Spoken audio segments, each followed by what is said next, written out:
Hey guys, what's up? This is Millie here. Now, as you all know, that I was in Gold Coast last week. Well, I've made it pretty evident that I was.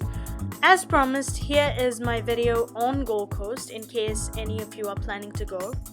Now, the total number of days you stay in Gold Coast would depend on the number of theme parks you visit, simply because you need an entire day at a theme park.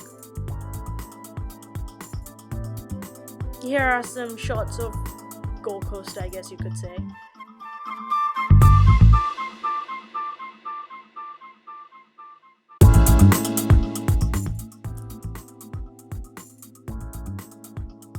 So this is the Surfers Paradise Beach. Surfers Paradise is probably the most popular location that tourists like to stay at. That's the Tasman Sea. It's really hot and humid in Gold Coast, but mind you, the walk along the beach is relatively pleasant as there is ample shade around and there's usually a light breeze. This beach is also really big as well.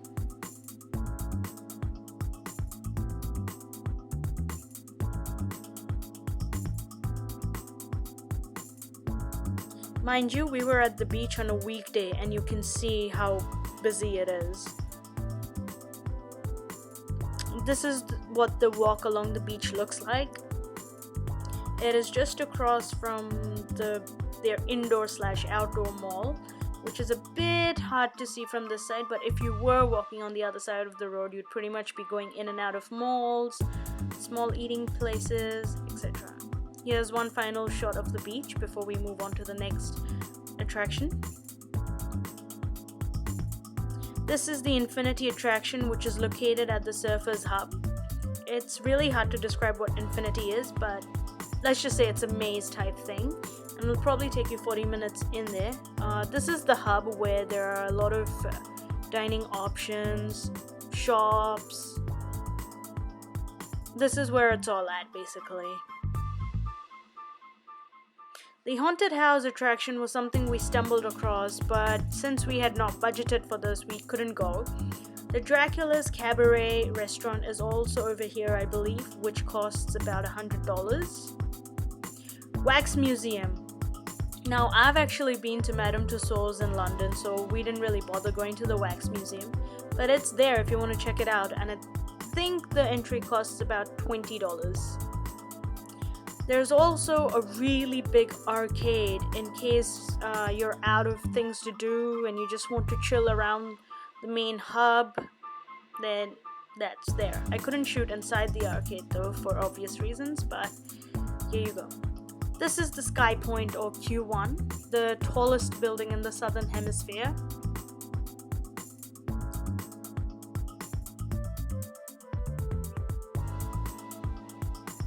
Just a bit of the history on the Paradise that you'll be able to read about at Q1, at the top level of Q1.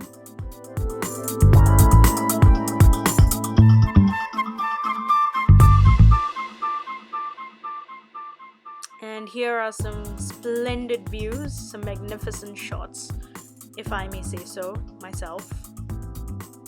There's also a little cafe on this level at Q1 in case you want to grab a drink, maybe coffee, maybe dinner, and they also do high tea for two. And there are heaps of people that actually choose the high tea option.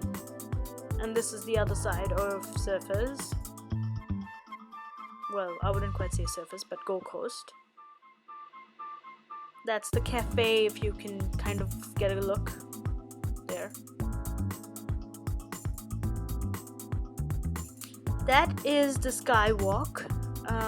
People choose to do that, walk up right to the top to get, I guess, better views.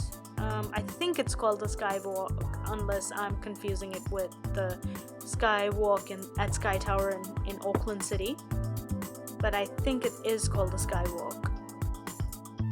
I really wanted to get like a good shot of how the Gold Coast skyline sort of lights up once the sun has set which 7 years ago when I'd gone there, I'd experienced it and it was really beautiful, but I didn't quite get that effect this time around. Thank you for watching my video. My social media links are in the description below, and I'd love to hear about your experiences in Gold Coast as well. Catch you next time.